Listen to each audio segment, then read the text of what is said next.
Agora é o Evangelho de todos os dias, todos os anos, há meia década, há meio século. Meu Deus, a maior parte da vida toda foi dedicada a todo dia compartilhar o Evangelho. E eu quero que você preste toda atenção. O nosso texto e o nosso tema estão entrando aí. O texto é Mateus 23, no verso 15.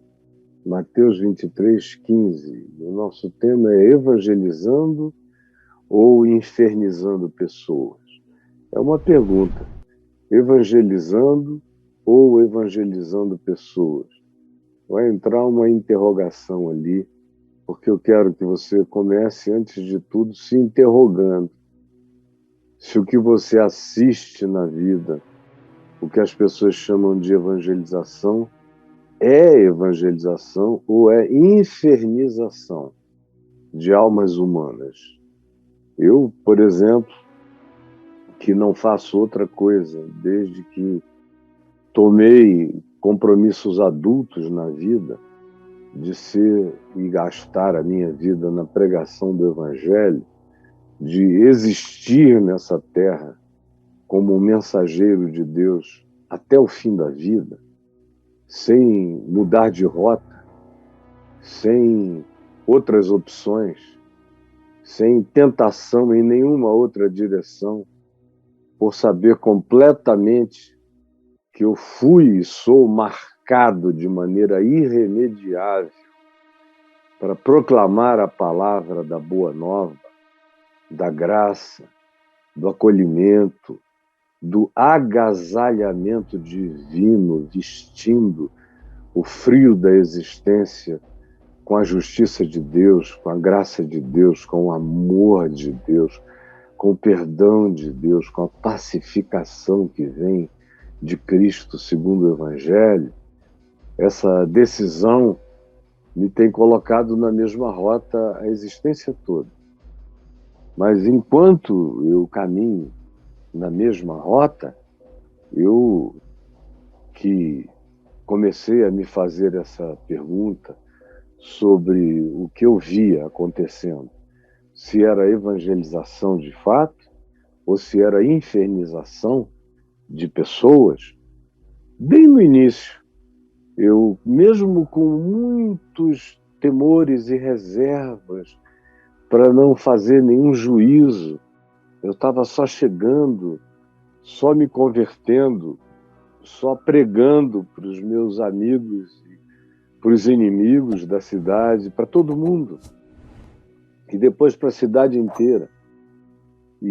Mas aquela pergunta começou a me surgir, quando às vezes eu via uma pessoa que eu tinha começado a conversar com ela sobre a Boa Nova, sobre o Evangelho, sobre o agasalho de Jesus no frio da vida. Quando eu comecei a olhar para a vida com esses olhos, com essa perspectiva, eu comecei a me questionar. Meu Deus, o que eu estou assistindo? Quando eu via pessoas chegarem, um crente que me via conversando com alguém que ele nunca imaginou, ele crente, que pudesse ter interesse no Evangelho. Não tinha, por causa da abordagem, por causa do jeito, por causa do modo, por causa dos estereótipos, por causa da linguagem, por causa da atitude, por causa da energia do suposto evangelizador. Aí ele encontrava uma pessoa com a cara dele, vestido como ele, com o jeitão dele, natural como ele, que ele já conhecia e que ele estava intrigado e perplexo com a transformação que tinha acontecido em mim. E o cara crente olhava e via um diálogo espontâneo, sorridente, interessado. A maioria não aguentava e se metia, porque não tinha nem paciência. Quando ouviam um pouco, viam que eu não estava lá com a mão, com o dedo na jugular do cara. Estava conversando outras coisas. Estava ouvindo também as bobagens que ele tinha a dizer, o que eu considerava tolice, com o que eu já tinha aprendido do Evangelho, mas eu ouvia quieto. Aí chegava a minha hora de falar, a pessoa, o que você pensa disso? E eu dizia, eu penso um pouco diferente. Não era nem aquela coisa de eu penso diametralmente oposto ou totalmente diferente. Não, eu penso um pouco diferente. Ah, como é que você pensa?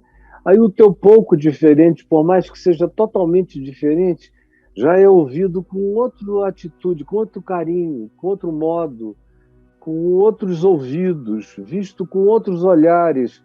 Aí o cara ficava impaciente, o crente, ali do lado. Daqui a pouco eu via e já preocupado, meu Deus, deve ser um crente nervoso que chegou aqui, vai já se meter no meio disso. Não dava outro. Daqui a pouco ele se metia, começava a estragar tudo. E quantas vezes eu tive que dizer, desculpa, meu irmão, você conhece essa pessoa? Não, pois é, meu amigo há muito tempo, e a gente estava aqui conversando, e desculpa, eu sei que você está bem intencionado, mas eu acho que você está atrapalhando a nossa conversa. Deus te abençoe, vá em paz, deixa a gente continuar a nossa conversa. O cara ia embora, e o outro, meu amigo, que eu estava abordando, às vezes pela primeira vez, olhava e dizia, é por isso que eu não gosto de crente, você virou crente? Eu falei, virei desse jeito que você está vendo aqui, não daquele jeito que você viu ali. Aí ele falou, o seu jeito aí parece normal. E aí continuávamos, eu tentava fazê-lo esquecer a abordagem infernizante e não evangelizante ou evangelizadora. Isso eu passei a vida inteira vendo, assistindo. E eu me lembro da quantidade imensa de situações desagradáveis que pessoas me colocaram querendo fazer um atalho, entrar na vida de alguém que não estava interessado neles, mas eles não querem saber. Eles acham que se você tiver paciência para esperar a hora certa, de dizer as coisas certas, mesmo que não seja na mesma hora nem no mesmo dia, você está perdendo uma oportunidade. Você não sabe se aquele cara vai sair dali, vai sofrer um acidente, será morto e vai para o inferno, porque não é de igreja. Não é de igreja. Não se congrega, não anda conosco. Aquele mesmo espírito que Jesus proibiu nos discípulos, que disseram, nós proibimos um homem que não andava com a gente, de falar em teu nome. E Jesus disse, não lhe proibais, porque quem não é contra vocês já está em favor de vocês, não façam isso. Mas quantas vezes? Eu me lembro de uma vez que eu estava subindo o Morro do Juramento, no Rio de Janeiro, que era o morro onde o Escadinha, que foi um dos criminosos, bandidos mais famosos da história do Rio de Janeiro, nos anos 70, 80. Nos anos 90 ele já estava preso há muito tempo, mas ainda era muito famoso. Até que o mataram quando ele teve liberdade nos anos 2000, o mataram, fizeram uma vingança contra ele, eu creio que na Avenida Brasil. Mas eu convivi muito, muito com o Escadinha e fui lá na casa dele, a mãe dele, que gostava muito de mim, que não dava bolos no meu escritório, ela soube que eu adorava doces, bolos de aipim com café, porque eu já tinha comido alguns bolos gostosos que ela fazia na casa dela, lá na comunidade, na favela do Juramento. E aí, nesse dia, eu tinha prometido ao Escadinha que eu iria orar lá no alto do Morro do Juramento, como eu fazia todo dia em alguma favela. Especialmente no ano de 94, eu subi dezenas de favelas, talvez 40, 45, com grupos que começavam com 2, 3, 10, 12, e às vezes acabavam com 5.000 lá no alto. Mas nesse dia estava chovendo a cântaros, e algumas TVs do Brasil e do mundo tinham dito que iriam comigo. porque o Exército estava na rua na chamada Operação Rio, no final de 94. E o Exército estava ameaçando fazer uma guerra contra os traficantes de helicópteros, tiros e outras coisas mais. E guerra mesmo. E eu estava tentando impedir essa operação de guerra, porque ia ser uma chacina, sobretudo de moradores da comunidade, que não tinham nada a ver com coisa alguma. Não se deveria fazer isso com os traficantes. Na realidade, eu sempre pensei que não se deveria combater as drogas do modo burro como se combate. Nunca se venceu, nem se vencerá essa guerra, uma guerra que já nasceu perdida. A única maneira de enfrentá-la era de outro modo, totalmente diferente, mas que tanto os religiosos quanto os políticos não querem nem ouvir falar. Não é porque não creiam, não. É porque eles têm compromissos morais de não tratar do assunto com qualquer coisa que não seja repressão, ódio e raiva. E aí eu subi, nesse dia era uma chuva muito grande. A Rede Globo estava comigo, Caco Barcelos, eu creio que mais uma ou duas TVs brasileiras, Band, ou CNT, e algumas do exterior, BBC de Londres, TVs da Alemanha, TV americana, enfim, havia várias redes de TV e jornais do Brasil e do mundo inteiro. Era um contingente grande de repórteres, e nesse dia, por causa daquela chuva tenebrosa caindo, não veio ninguém. Fomos só eu e os repórteres. E umas 6, 7 pessoas da Vinde e um pastor de uma igreja da zona norte do Rio, pastor, filho do Hélio Brum, era um jovem pastor que gostava de subir comigo nos morros, e nós subimos. Ele estava lá na chuva, juntamente com, creio que o Marcos Batista e um irmãozinho querido da Assembleia de Deus, que foi o meu guia naquela noite, andando pelos labirintos. Tem muito porco naquele tempo, né? Hoje em dia já tem mais de 25 anos que eu não vou ao juramento. Mas naquele tempo tinha muito porco. E a favela era muito pobre, e ela íngreme, cheia de lama. Eu entrava nos becos, nas casas, aconteceram episódios engraçadíssimos naquela ocasião, mas não é aqui o caso contar essas histórias. Eu sei que o objetivo era chegar lá no alto, onde está a caixa d'água, e orar lá em cima, com o morro de baixo, a cidade do Rio, aquela vista, aquele horizonte luminoso. E nós chegamos lá em cima já por volta da meia-noite. E eu me lembro que o Caco Barcelos me perguntou: reverendo, a gente pode fazer uma sonora com o senhor aqui em cima, que é a linguagem de TV, podemos fazer uma entrevista com a sua fala aqui em cima? Eu falei: não, eu te disse que ninguém vai gravar nada aqui de cima, eu vou orar e eu vim orar. Se você quiser gravar o que está acontecendo aqui, mas sem entrevista, pode gravar.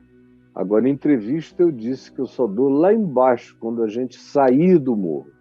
Aí eu dou entrevista para vocês todos. Aqui não, porque foi um pedido que eles fizeram, que eu não desse entrevistas que pudessem ser usadas como tentativa de espionagem para localizar, para mapear o morro, coisa nenhuma assim.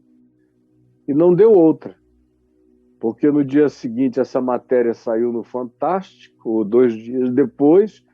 Foi uma matéria enorme, bonita, com uma visibilidade imensa.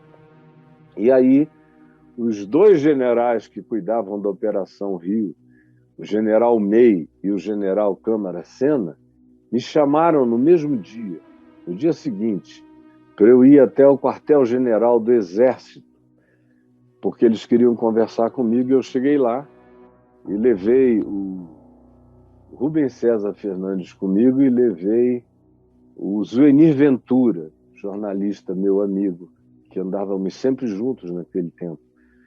E Falei, olha, eu não estou gostando desse chamado, gostaria de levar 2 testemunhas idôneas. E os levei.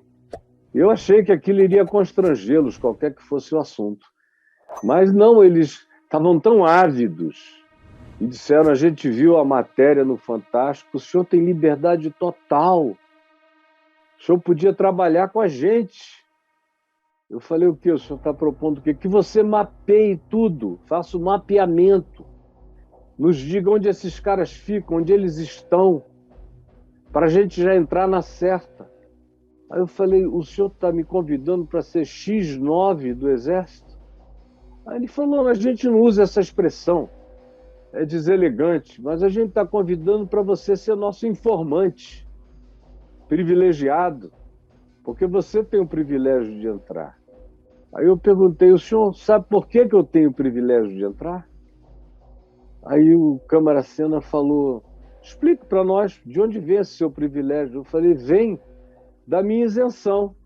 Eu não conto para a polícia onde os traficantes estão e nem conto para os traficantes o que eu ouço por aí do que eles já sabem sobre eles. Eu não participo desse assunto com ninguém, nem de um lado nem do outro. Eu só prego o evangelho nas casas, de casa em casa, oro pelos doentes e, frequentemente, os traficantes sabem que eu estou lá, obviamente, pedem para eu entrar nas bocas e fazer oração ou pregar dentro das bocas também. E eu prego, às vezes, em mais de uma boca numa comunidade. E depois vou lá para cima, para um lugar mais alto e oro, quando é um lugar com essa topografia. Agora, servir de informante para quem quer que seja, nunca, jamais eu vou morrer sem trabalhar na direção de nenhuma dessas coisas, nem de um lado, nem do outro. Aí eu vi que eles ficaram assim, meio chocados com a minha resposta. Eu falei, vocês esperavam que a minha resposta fosse qual? Que houvesse uma adesão? Mas fecha o parêntese. Voltando para o juramento.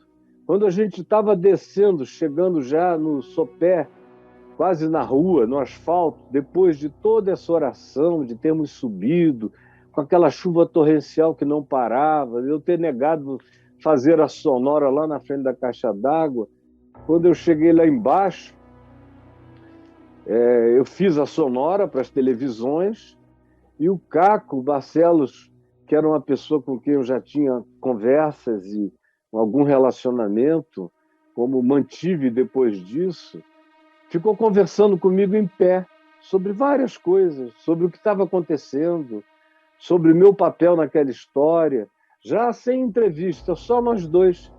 E aí veio um rapaz que trabalhava comigo e que era anti-gay até a morte e anti-mundo totalmente, aquele cara bem fanático, e que eu, quando o contratei, nunca imaginei que ele fosse tão fanático como ele se demonstrou e se manifestou depois. E aí ele entrou na conversa com a gente e saiu exortando o Caco Barcelos, dizendo que ele estava tendo uma oportunidade singular de andar comigo, de andar ao meu lado, de me ouvir de perto, que ele aproveitasse para se converter, porque quem sabe Jesus não ia dar outra oportunidade. Aí eu tive que entrar de sola no peito do rapaz, dizer, para com isso, por favor, eu não pago você para atrapalhar as minhas conversas humanas, genuínas, verdadeiras e sinceras com ninguém. Por favor, você subiu para ajudar, desça sem atrapalhar, siga seu caminho. O nome dele está aqui na minha mente. E assim, uns 5 anos depois, ele veio a declarar para todo mundo que ele era um gay que não conseguia se curar, aí se tornou um porta-bandeira da causa, e eu o chamei e falei, meu filho, seja gay se você é gay, agora não precisa ir para o outro lado, se fanatizar no tema. Parece que você não consegue viver nada sem fanatizar seus temas. Vá tentar viver com equilíbrio a sua vida e pare com isso. Mas o que eu estou dizendo é isso.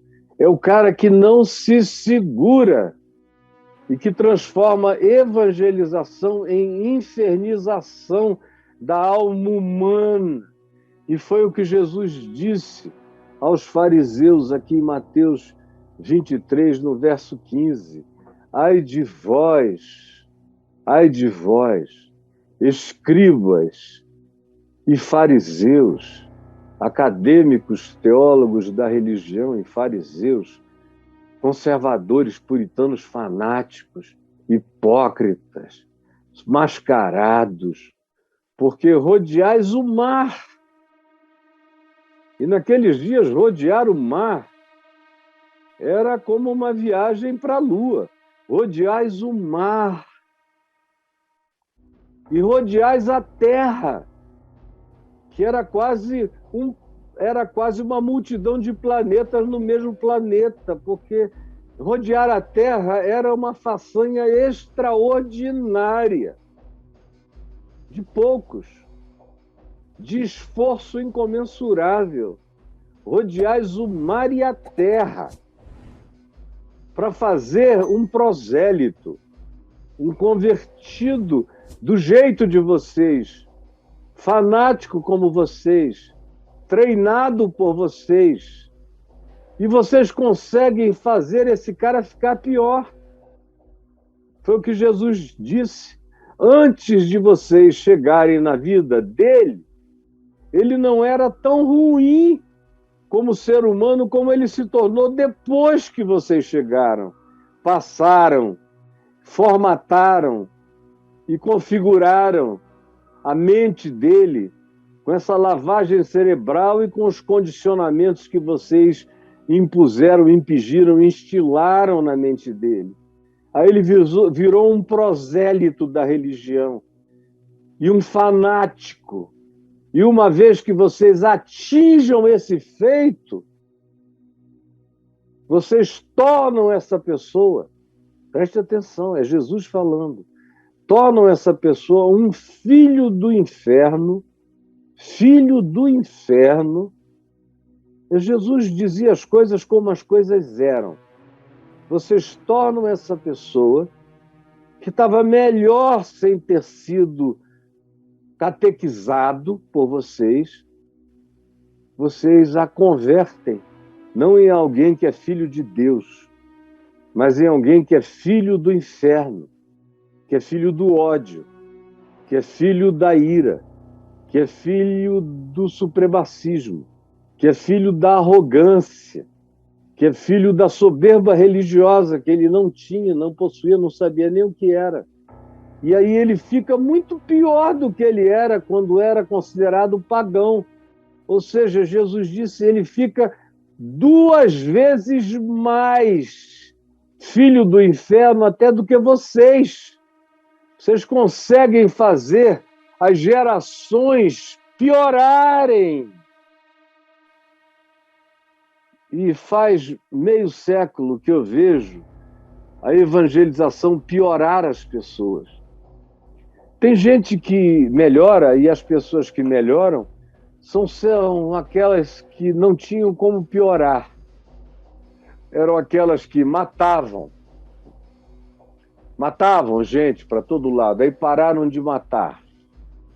Eram aqueles que contratavam e pagavam serviços perversos para serem feitos por aí afora.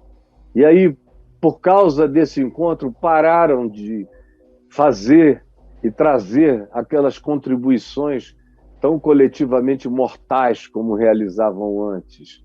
Tem que ser uma pessoa vivendo numa situação muito feia. Como às vezes me perguntam hoje, nas muitas entrevistas que eu dou por aí, escuta, pastor, mas o que é que de bom a igreja que está aí traz para as pessoas? Eu costumo dizer isso. Tem gente que é melhorada porque não tinha como piorar mais. Então, para essas pessoas, a igreja ainda é um recurso.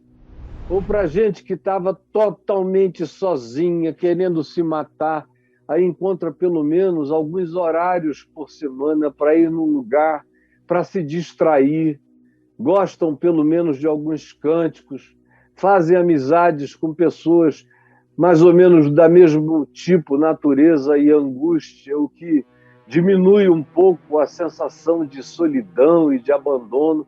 Para pessoas que estão nos estertores, muitas vezes ajuda, diminui, é um mal menor. Agora, para uma grande maioria de pessoas, que a única coisa que tinham de errado, segundo os religiosos na vida, era não frequentar nenhuma igreja e não terem aprendido ainda a doutrina dos crentes.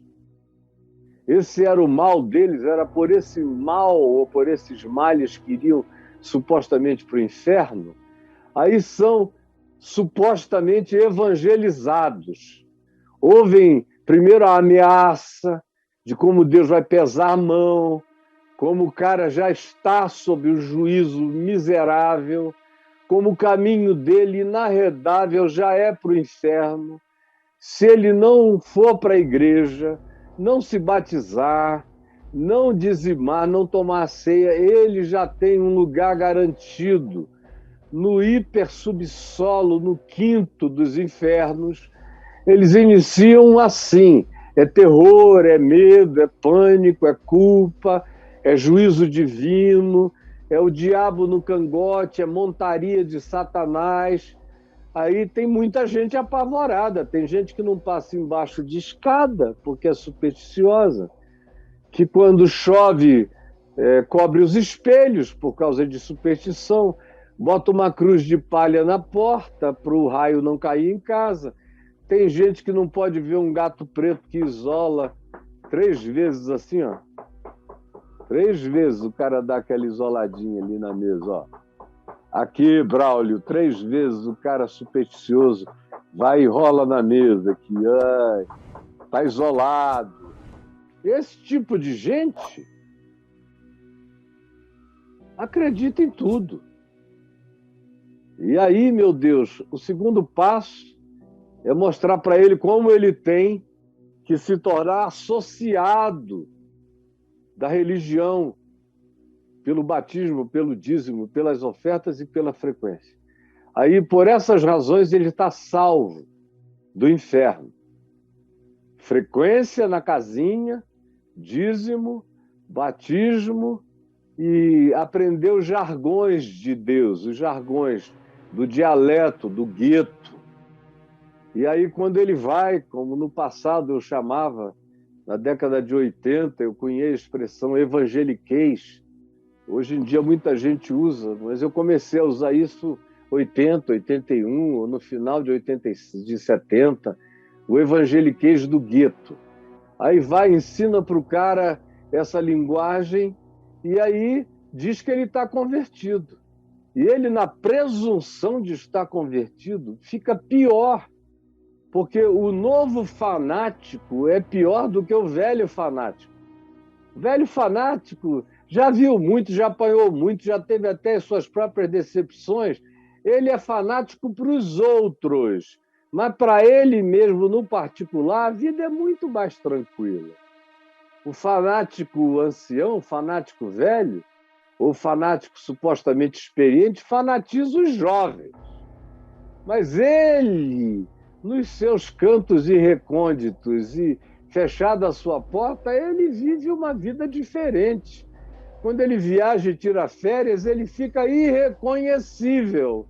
Mas o novo fanático fica com aquele compromisso apaixonado de sair infernizando a vida dos outros, da mulher, dos filhos, dos pais, da casa, dos parentes, dos amigos, e ainda ter mais aquele compromisso horroroso de ter que romper relações com antigas amizades, com queridos de outros tempos, às vezes com os parentes, diminuir a intimidade até com a família, a menos que a família vá para o mesmo lugar e se submeta às mesmas coisas, e o cara fica cheio de juízo, vai ficando insuportável. Aonde ele chega é acusação, fica horroroso. E enquanto eu estou falando aqui, eu sei que você está fazendo as suas múltiplas identificações. com uma quantidade enorme de pessoas. Às vezes são seus filhos que ficaram inimigos da sua vida. Às vezes eles ficam inimigos porque eles se tornaram membros de uma denominação fanática e você é membro de um grupo que não é tão fanático. Então eles dizem que você está se perdendo porque o que salva de fato, segundo a evangelização dos escribas e fariseus, é o fanatismo, é o que salva. Sem fanatismo não há salvação. Religioso fanático ensina que sem fanatismo não há salvação. E aí vão fanatizando e piorando a terra, piorando o mundo. Aí ficam uns contra os outros cada vez mais. E o jovem fanático se torna mais cheio de juízo do que qualquer outra pessoa. Ele é apaixonado, e aí, ao invés de se apaixonar por Jesus, ele se apaixona pela religião que lhe foi ensinada de maneira perversa e distorcida, e diabólica até, e se torna 2 vezes mais filho do inferno, segundo Jesus disse, do que aquele que levou para ele essa má notícia, essa má informação que não é boa nova, que não é notícia de evangelho, não é segundo Jesus, não é graça de Deus, não é acolhimento de Deus, não é amor de Deus. Ou às vezes são os pais que fazem isso contra os filhos, e aí os filhos vão ficando cada vez com mais raiva, não querem nem saber, nem ouvir falar de Deus, por causa dos pais. Às vezes são famílias que eram até legais, famílias extensivas, tios, primos, e aí alguém é convertido ao fanatismo e se torna 2 vezes mais filhos do inferno do que aqueles que supostamente levaram essa desinformação, essa fake news, que não é good news do evangelho, para o indivíduo. É a família. Tinha um vínculo tão bom entre primos, tios, todo mundo se esfacela. Aonde o cara chega, tudo fica ruim. Todo mundo começa a se retirar. Começam a dizer, olha, onde o fulano estiver, eu não vou mais. Ele é um espalha-grupos, aonde quer que chegue. E no trabalho, ele antes era tão bem relacionado, agora só se relacionam com eles os profissionais do mesmo lugar que sejam tão fanáticos quanto ele. Aí se juntam, criam uma panelinha para julgar os outros. E aí você pode multiplicar. Eu já vi até queixa em time de futebol dos mais profissionais do Brasil, dizendo, os outros jogadores não cristãos evangélicos, me dizendo, pô, fulano, antes de se converter era um cara da pesada, mas agora que ele é da igreja, ele só conversa com fulano de tal, que também é crente, não fala com mais ninguém aqui, entra nos vestiários estranhos, está sempre cheio de advertências, não ri de mais nada, não participa de coisa alguma, ou a gente faz a oração que ele faz, ou ele não aceita dar as mãos e orar o Pai Nosso com a gente, porque ele diz que isso não é coisa de crente. E, meu Deus, o que fizeram com esse cara que era tão legal? Até a performance dele como jogador piorou, a criatividade diminuiu. Eu já ouvi isso tantas vezes. No Flamengo, no Fluminense, no Botafogo, no Palmeiras, em outros lugares por aí, no São Paulo. E pessoas dizendo isso de crentes, na seleção brasileira, porque os caras pioraram, porque viraram 2 vezes pior do que qualquer coisa que eles já tenham sido antes. Você está conseguindo ver e enxergar? Agora, dificilmente você fica sentado aqui me assistindo quando você é um fanático. Mas às vezes acontece esse milagre. Às vezes acontece esse milagre de um fanático resistir, ou de aguentar aí onde você está, ficar aguentando, vou ver qual é a maior heresia que esse cara vai falar. Aí, enquanto você está aí me ouvindo, você começa a dar razão ao que eu estou dizendo, porque não dá para negar. Foi Jesus que falou. Aí você começa a dizer, eu não tinha ainda olhado isso, não tinha nem lido, não tinha prestado atenção. E quando alguma vez interpretaram isso para mim, foi botando a culpa em outros tipos de grupo e religião, e nós não.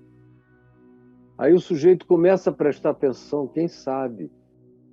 Mas os que mais estão aqui me vendo são justamente aqueles que são vítimas, que sofrem hoje as agressões do prosélito, que ficou 2 vezes pior do que era antes, 2 vezes mais filho do inferno do que os piores fariseus e escribas. E porque ele tem menos instrução e menos tempo de caminhada e menos decepção com os seres humanos, ele fica pensando que o seu fanatismo louco é a única maneira de agradar a Deus. E aí vai se deixando levar de fanatismo em fanatismo. E eu vejo gente que acabou de se converter.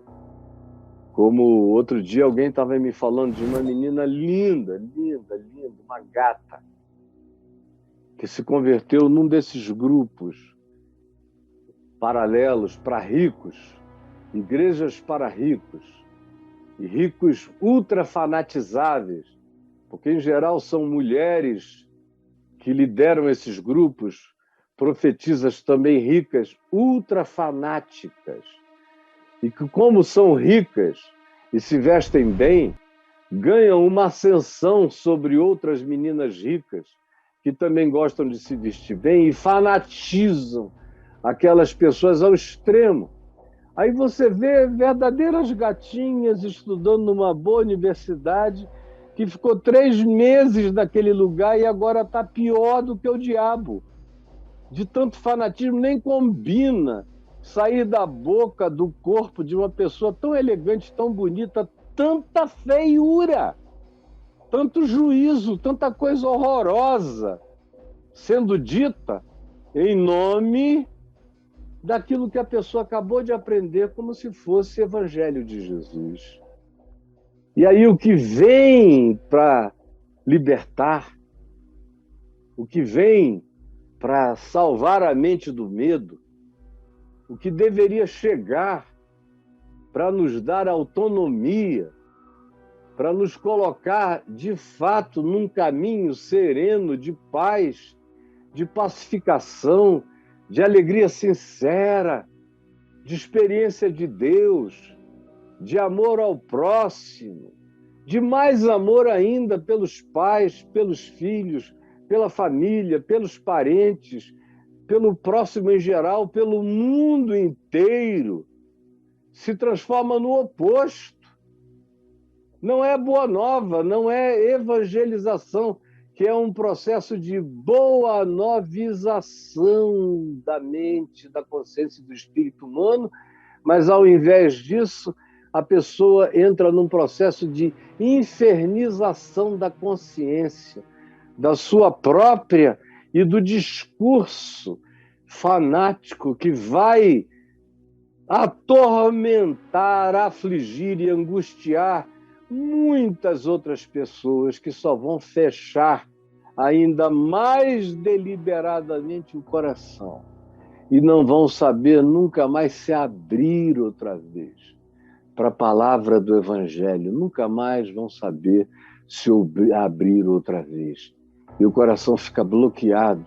Por isso Jesus disse, vocês acabaram de fazer de alguém 2 vezes pior, 2 vezes mais filho do inferno do que vocês mesmos. Eu queria que você tentasse se enxergar e ver o que a sua vida produz quando você resolve falar de Jesus.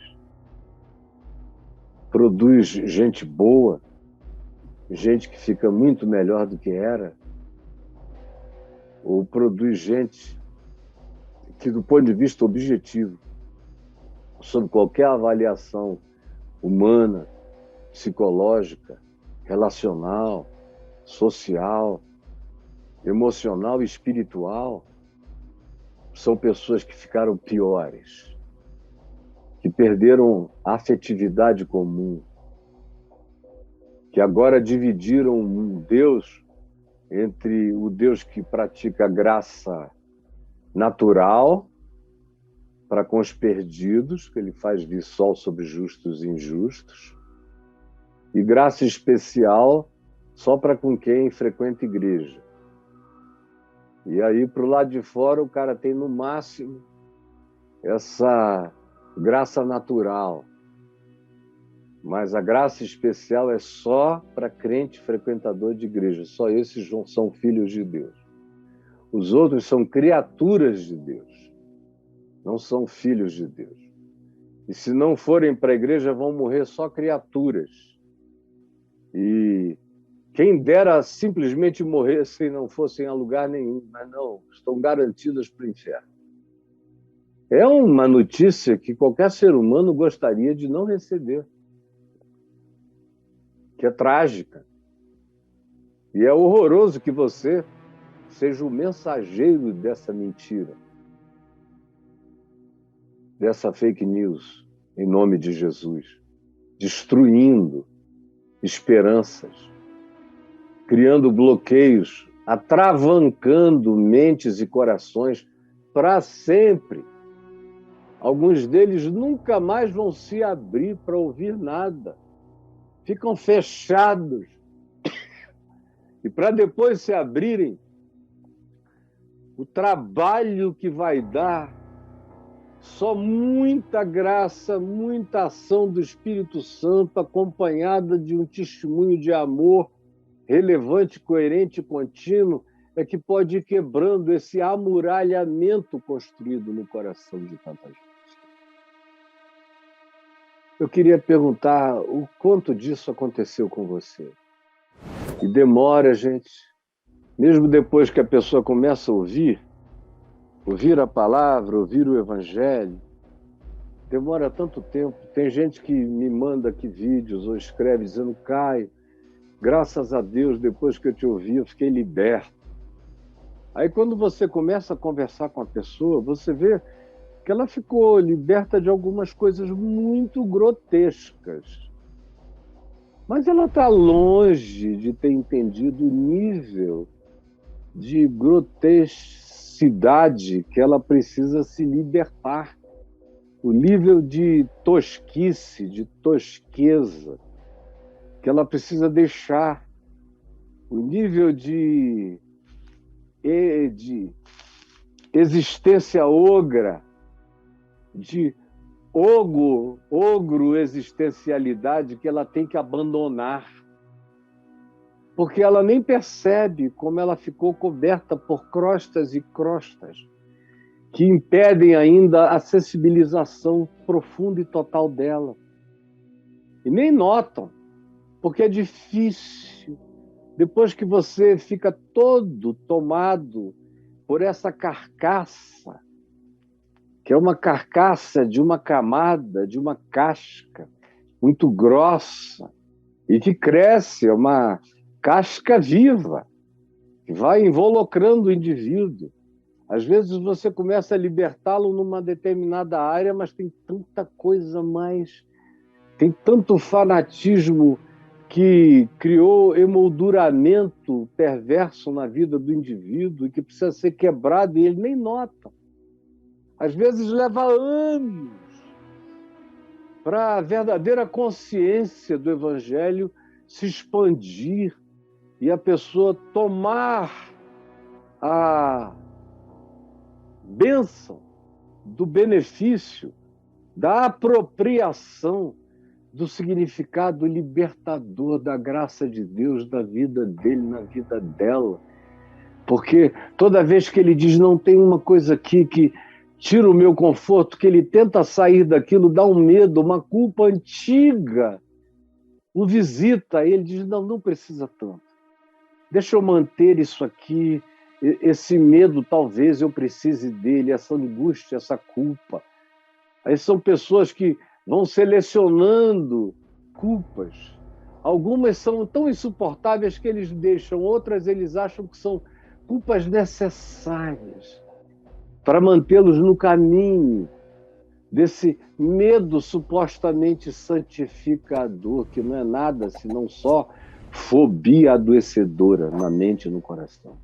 Olhe para você mesmo e se pergunte o quanto disso ainda está em você, ou o quanto disso estão tentando passar para você, ou o quanto disso já saiu de você, ou o quanto disso ainda não saiu de você. E escreva para mim, aqui no portal caiofabi.net. Aí nesse portal, na lupinha do portal, ali embaixo está escrito chat online. Chat online, caiofabi.net, você vai lá e escreve. Não escreva uma página, mas escreva ali com os caracteres avisados, aí onde o Braulio está mostrando, escreva o que está acontecendo com você. Hoje, a gente tem aqui, hoje, algumas pessoas, quase 600 pessoas por enquanto. Ontem tinha bem mais, mas sexta-feira sempre dá uma caidinha, mas durante o dia, à noite, amanhã, milhares vão ver e ouvir. Mas agora tem quase 600 pessoas com potencial de participarem ao vivo aqui. Sem falarem as que estão assistindo no portal CaioFábio e em outros lugares que eu não consigo ver daqui, em outras plataformas. Mas você consegue se ver e escreva. Entre ali, chat online, escreva, cai no colo do Braulio. Senhor Jesus, eu peço que essa palavra simples, singela, óbvia,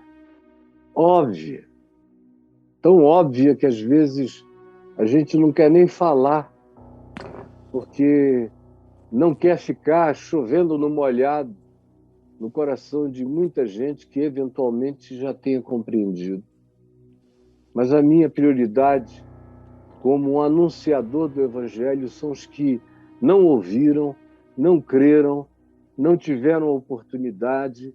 Esses vêm em primeiro lugar e virão sempre na minha vida. Eu te peço que todos tenham ouvido de alguma forma, de algum modo, em algum nível, a tua voz e tenham sido salutarmente provocados por ela. É o que eu te imploro que aconteça agora, em nome de Jesus. Amém e amém.